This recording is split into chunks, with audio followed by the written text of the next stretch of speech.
Salut mes amis! Today's word is pardon, one of the easiest ways to say sorry in French. Listen first, then repeat after me. Pardon. Pardon.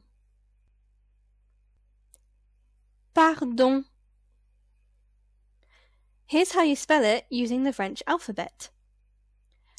P A R D O N. Here are some examples. Pardon, je n'ai pas entendu.